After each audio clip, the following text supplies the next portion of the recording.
Avez-vous entendu parler déjà d'un TSPT?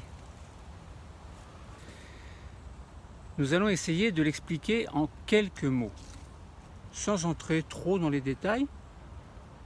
Essayer de comprendre pourquoi un trouble persiste lorsque un événement brutal a eu lieu. Alors, le cortex préfrontal médian va gérer l'amygdale. L'amygdale est un centre nerveux qui gère les émotions. Donc si suite à un événement plus ou moins brutal, l'amygdale n'est pas inhibée, que se passe-t-il? Alors pourquoi je dis ça? Imaginons un événement pas trop grave, le cortex préfrontal médian va agir sur l'amygdale de manière à l'inhiber un peu, de manière à ce que cette amygdale ne s'emballe pas trop pour exagérer par exemple les émotions. Donc ça veut dire que le cortex préfrontal médian va faire en sorte que, suite à un événement plus ou moins stressant, eh bien l'amygdale ne s'emballe pas. Donc la mémoire émotionnelle reste relativement raisonnable face à un événement pas trop grave. Mais pour une raison X, il arrive que suite à un événement exceptionnellement violent qui nous affecte particulièrement, eh bien tous nos sens sont en alerte et vont communiquer évidemment avec le cortex préfrontal médian. Ça veut dire que toutes nos sensations sensorielles provenant de nos organes sensoriels vont communiquer avec le cerveau pour faire en sorte que eh bien, le cortex préfrontal médian entre guillemets soit au courant de ce qui se passe. Et alors, étrangement, ce cortex préfrontal médian va être sous-activé. Donc ça veut dire qu'il ne va plus inhiber l'amygdale, qui est le centre de la gestion des émotions, et de ce fait-là, l'amygdale va exagérer ses émotions. Donc ça veut dire que l'amygdale, en quelque sorte, va être suractivée et les émotions vont être surdimensionnées et vont être très violentes, entre guillemets, des émotions très fortes, pas violentes mais fortes.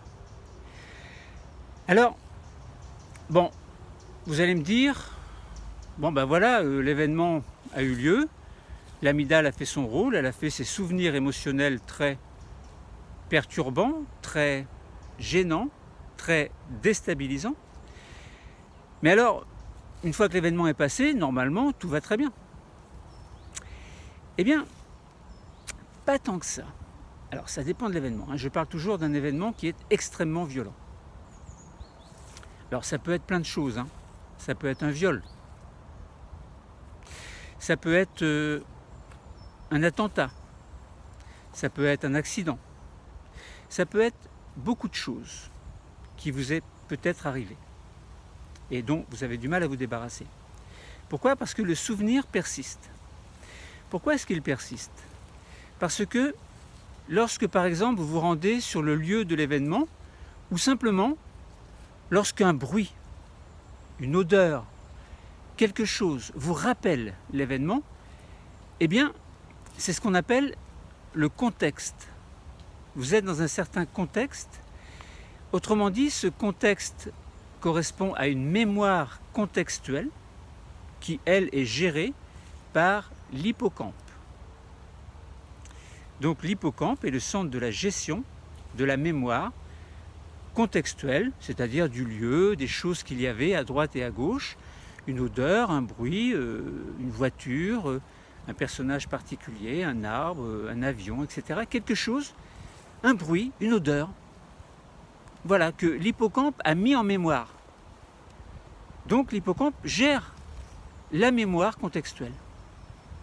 Et cette mémoire contextuelle est en lien avec l'amygdale également. Donc il y a une communication entre les deux. Donc ce que je vous disais, c'est que lorsque vous revenez sur le lieu de l'événement, ou lorsqu'un bruit, un contexte particulier vous rappelle l'événement que vous avez subi, eh bien ça veut dire que vous allez réactiver le souvenir émotionnel. Ça veut dire que l'amygdale, eh bien, va agir de telle sorte que c'est comme si vous reviviez l'événement exceptionnel. Donc vous allez avoir un surdimensionnement des émotions alors qu'il n'y a plus l'événement. Dans un contexte qui n'aura pratiquement pas changé. Ça veut dire que vous comprenez bien que vous êtes à un endroit, il y a 10 ans, ou un mois, ou une semaine, cet endroit était toujours le même. Mais la seule chose qui a changé, c'est qu'il y avait eu un événement dans cet endroit.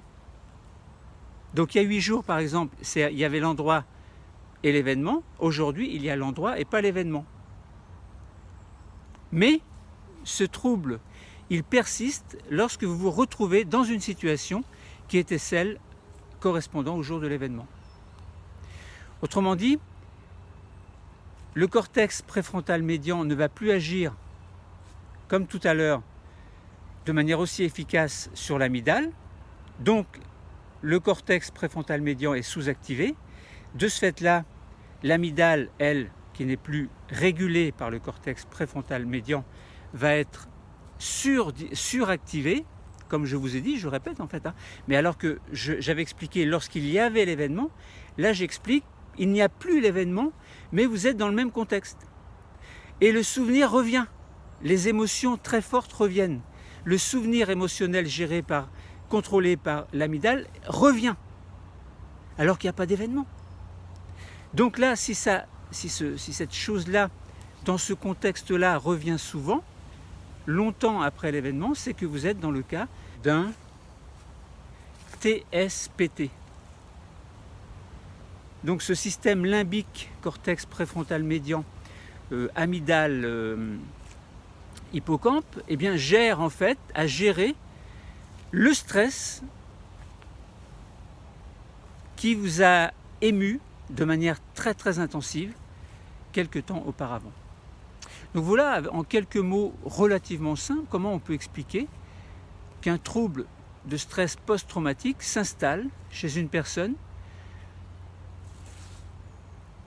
dans un contexte qui vous rappelle le jour de l'événement.